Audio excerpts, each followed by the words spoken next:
Hi guys, how are we doing? I wanted to share some little short videos with you about gardening that would be kind of fun for us to see, and you're seeing them for the first time, and so am I. Just want to share them with you and make some comments about them, see what you think. Look, a strawberry. Oh, look, a strawberry. I really like it. Interesting.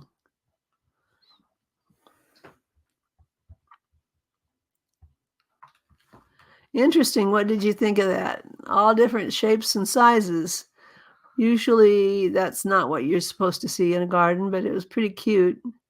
Sometimes growing carrots is an interesting thing because they can come in some really almost animal-like shapes and just weird shapes.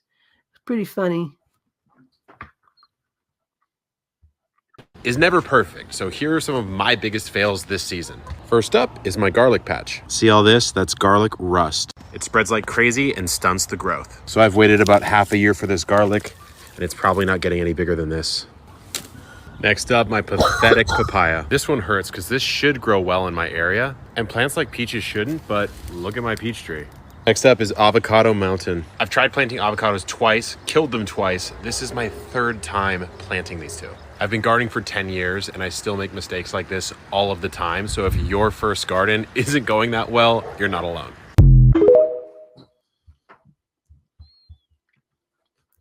Hey, so we've all had that kind of experience in some of our growing years.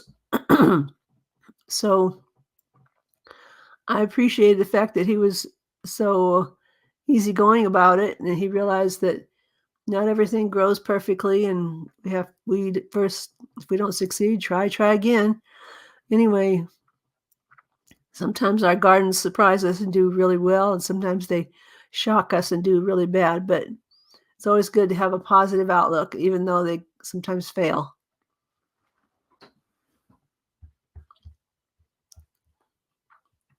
Okay. What is growing in my garden? Watermelon. Watermelon. You think it's watermelon? I thought it was pumpkins. It's not. Apparently.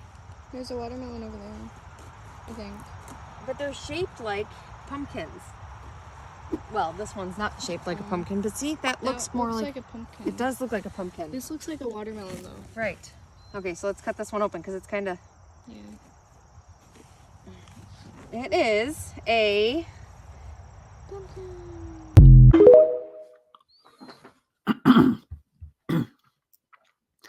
Did you ever have a surprise plant come up in your garden? You didn't know what it was, and it was really bizarre.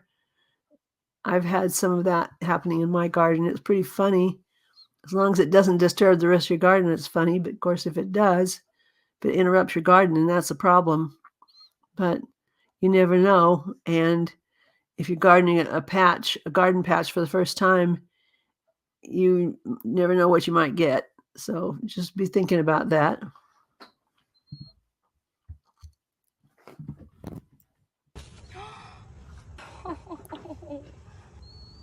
I'm so bummed. This is my first official fail of the season. Just kept putting it off and putting it off. My best friend's wedding and a festival, and I never harvested our broccoli in time. There's like this small window when broccoli from the garden is perfect to harvest, and that's when the head is nice and tight and all the shoots are really compact. So this is what you don't want. You can see the crowns have gotten really lanky. Oh, it's definitely not as tight as it once was. The branches are pretty lanky and it's probably gonna have a bit of a bitter flavor to it, but I'm gonna harvest it anyway and cook it up and see how it is.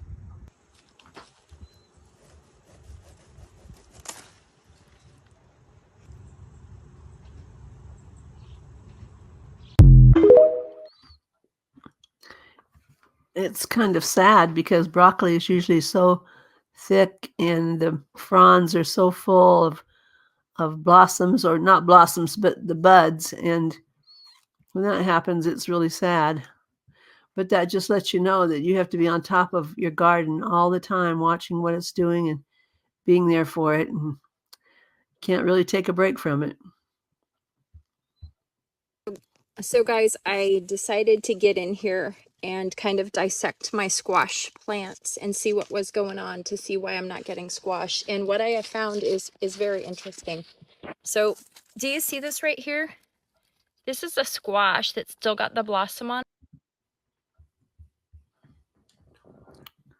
So the squashes apparently didn't develop into fruit. So I don't know what the reason for that would be, but That squash did on to see why I'm not getting squash. And what I have found is very interesting. So do you see this right here? This is a squash that's still got the blossom on it and it's closed. That squash did not get a chance to get pollinated because it rotted before the blossom even probably got too damp. opened. This is the squash right here. This is the blossom right here. Now there's more of these.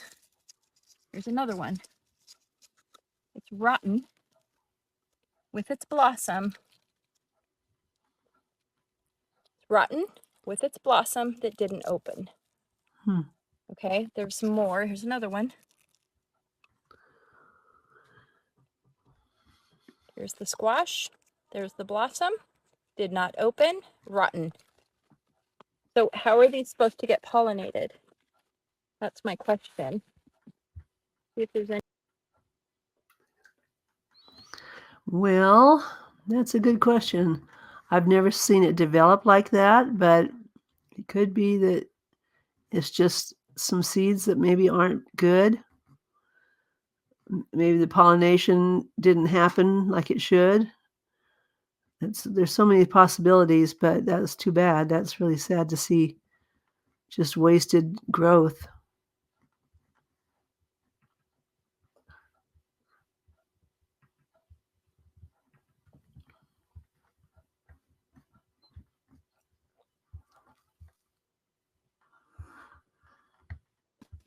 Look, it's rotted. These didn't even have a chance. They didn't even have a chance to get pollinated. And this vine right here, oh gosh. There's another one. Look, I'm going to pick it off for you. Look, you see it? There's the squash. There's the blossom.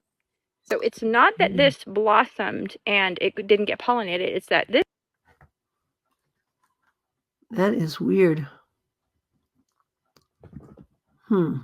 It did get pollinated, but it didn't take. So again, I wonder if it's the seed. Maybe the seed was not good. I would be all for trying a new batch of seed. That's too bad. Rotted before it even had a chance to open up its blossom to get pollinated. So something is making these squash rot on the vine. They don't have a chance. It's not normal. Definitely not normal. Not normal. I found another one. I want you to see this is still attached. I haven't even touched it yet. Now I'm going to take it off so I can show you. This is why we're not getting squash. You guys go investigate. Look at your squash plants. It's rotted on the vine. The blossom is still closed. Didn't have a chance. That's really a bummer. Yeah, it's blossom. This is supposed to open and then it can be pollinated. It never even opened. It rotted before it even opened. Didn't even develop. Well, that's sad. I would certainly try some different seed next year. Been showing you all of my successes, and I said I was going to show you some failures. So let's take a look at the garden failures, shall we? This would be the spaghetti squash. Now, I did get 2 spaghetti squash out of here. I just didn't video them, but I don't know what happened. You see everything else is green? I watered everything the same. Why this dried up like a wreath, I don't know. Maybe I cut a branch off when I pruned it that I shouldn't have. I don't know. If you know, let me know. Then we have these potatoes, which there's one peeking out there. Wow. That's sad. It looks like the plant did not develop, so maybe it was lacking in fertilizer or some kind of treatment to give it the food it needed. Or maybe there was too much water. Potatoes typically like it to be pretty dry, not real wet. So many possibilities, but that's too bad. That's a lot of work for nothing. So it might not be a total fail, but this stuff has grown on top of the potatoes, and yeah, that's my fault. Next up is the cauliflower. Yeah, this is supposed to be purple cauliflower. Don't know what happened with that. Maybe something will grow. I don't know. That was white cauliflower. I just chopped that off. It looks so bad. I just said goodbye to that one. So that one didn't regenerate. And then there's also this broccolini, which is actually starting to come back. I cut it and it started to come back. So it was a fail, but it seems to be growing back. Now this is basil, which may not be a failure because I just don't eat a lot of basil. So I just let it go to flower, which helped pollinate the other stuff, I think. You know, called pollinators. I don't know. So this is a sad cucumber plant that didn't grow anything. I think it was just like strangled by the spaghetti squash, but nothing grew. It's got some leaves. I wonder, that's probably true about it's squeezed out by the spaghetti squash, but the spaghetti squash didn't develop either, so that's kind of strange. I would have my soil tested. I think you might have a problem in the soil there. Otherwise, I think it should have grown just fine. That's about it. And this one, I don't know if I'm calling this a fail or not. If I can save it, let me know. This is butternut squash, I think. And I don't know what that was, but it's also dead. So, yeah. There's also strawberries here that never produced any strawberries because they're overgrown by the monster of the tomatoes. Yes, I know. I grew them too close together. But you live and you learn. Yep. I agree. I think they were too close together. Things will push other things out and take over if they're not strong. But you also need to realize that you sometimes need to have more nutrition for the plants, like your cucumber plant was looking pretty much like it was just barely surviving. I think it needed more nutrients to make it grow better. With all the failure, there is success, right? Look at that beautiful kale. Look at how much kale. I have to pick some of it. I make a kale salad or something. Put it in some smoothies. I got tomatoes like crazy. There's some peppers over there as well. I forget what that is, but it's growing and it tastes good. So not a total fail, but yeah. You win some, you lose some. And that is what I'm learning in my gardening journey. And I'm okay with it. Like, I'm okay with it. I'm okay with being able to come outside, water my plants, get a little snackety snack. And this is attempt number 1. So I think we did pretty good. You tell me what you think. I think another possibility for that is you must be careful what you plant next to other plants. Some plants don't get along well with other plants, and you have to search and check to see which ones grow well together. So that's something to consider. Be careful what you grow next to tomatoes. They don't grow well with all the other vegetables. Same is true of many of the others. And if you don't check that out and grow them in the right place next to the right thing, they won't do well. Put the straw down as like a mulch, right? And I googled, can I put straw down as mulch? Because I see people do it and it says yes, it should be harvested without the seeds. Well, guess what? This one did not get harvested without the seeds, and I've become a wheat farmer. Become a little wheat farmer. Oh, you know, just some wheat growing. I don't know. I think it's wheat. I don't really honestly know, but it's everywhere. I put it in these containers. And you have to like, it's not even easy to, you can't even do this, watch, you can't even like pull it up because it doesn't bring the like roots up. You have to like dig, under there to pull the, didn't even get all the roots. I'm gonna have to take it all up because there's so many seeds. I'm gonna have to take it all up. So that was my lesson learned. this week, it's only been 1 week with the straw down, and it's already so tall.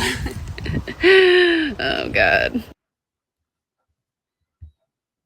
I'm not sold on using straw under plants, but it looks like they didn't get a good start. So possibly try it with a different medium next time besides straw.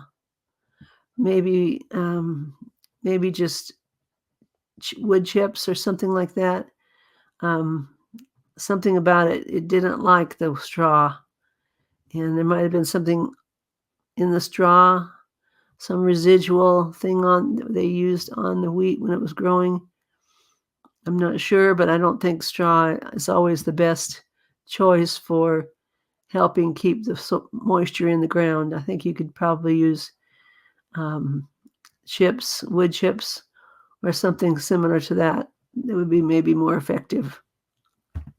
Journey is definitely coming to an end because what the heck, I obviously don't have a green thumb and I'm giving up. The only thing that is thriving is my garden at the moment is these carrots, as you can see. Everything else, no. I decided to repot my herbs, starting with my mint and my basil. That's obviously way too much basil for one pot. It also grew mushrooms, which I have no idea if that's good or bad. Also those roots, questionable. Whatever, we're starting over. I put my mint and my basil in one vase. I hope that's okay. And I also put rosemary and another basil in a different vase.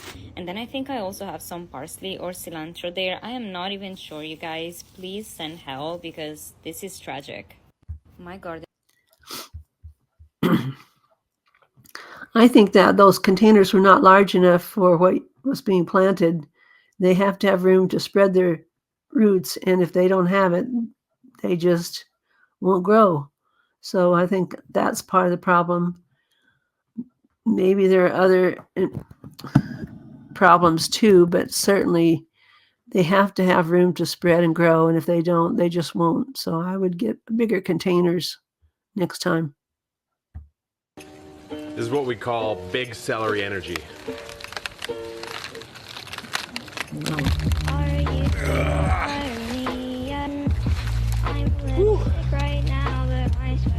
That's nice. Mm-hmm. That is very nice celery. He did something right, didn't he? He had the right soil with the right kind of additives that would feed the plant. It did it really well.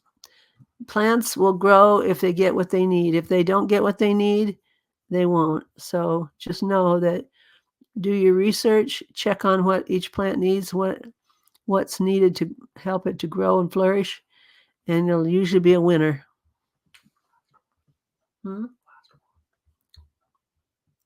Today I showed you evidence of a caterpillar on my pepper plant, and today I found this on the pepper. Nice big fat hole. So I'm going to take it off and just check out the whole pepper and cut it and see if there's anything inside.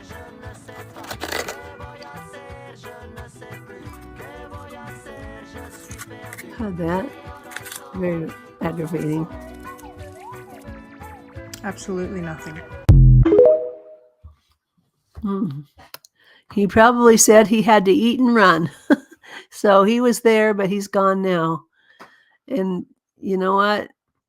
The only thing you can do to protect your plants from caterpillars is use some kind of spray that will keep them at bay, because they're going to go in there and have a festival with your food if you don't. Anyway, that looks like that just needed to have some spray and treatment on it to prevent it making itself a home in your pepper. These are just some of the fun things that we all had experienced. We have to deal with the climate, we have to deal with the soil, we have to deal with little critters getting in our gardens, and certainly insects. So just be vigilant and do your homework to find out what you need to do to protect them and prevent those being attacked by all outside critters. I hope you got some ideas from this for next year's gardening, and hopefully yours do better than this.